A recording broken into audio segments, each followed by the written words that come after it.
அண்ணாவின் வழி அதுதான் உண்மையான திராவிட வழி.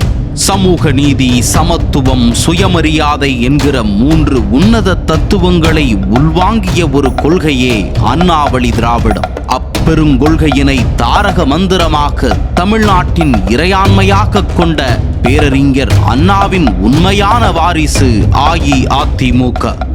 30 ஆண்டுகளுக்கும் மேலாக நல்லாட்சி செய்து மக்கள் நலன் பேணியது அதிமுக. மற்றவர்கள் போல் சொந்த நலனுக்காக அல்ல, சமூக நலனுக்காக.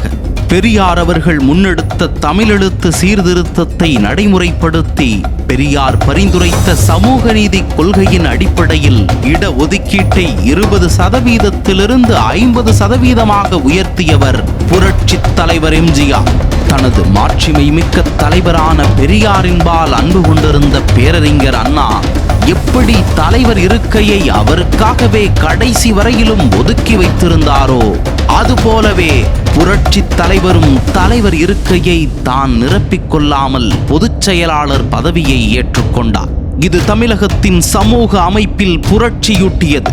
கிராம நிர்வாக அலுவலர் நியமனம் செய்ததன் மூலம் சாதிய பாகுபாடுகளை கிராமங்கள் வரை களைந்த ஒரு வரலாற்று முன்னோடி திட்டம். 69% இடஒதுக்கீடு, 7.5% அரசு பள்ளி மாணவர்களுக்கான மருத்துவ படிப்பிற்கான உள்ஒதுக்கீடு, இவையெல்லாம் அண்ணாவழி திராவிட தத்துவ சிந்தனையின் செயல் வடிவம்.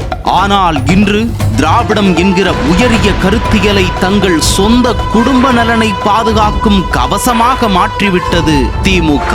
அதிமுக செய்த சமூக புரட்சிகளை பற்றிய ஆய்வுகள், திமுக தோல்விகளை வெளிச்சம் போடும் கட்டுரைகள் உங்களின் பார்வைக்காக. அண்ணாவின் வழியில் நடக்கும் திராவிடத்தை உயிர் மூச்சு என்று சுவாசிக்கும் மக்கள் இன்னும் இருக்கிறார்கள்.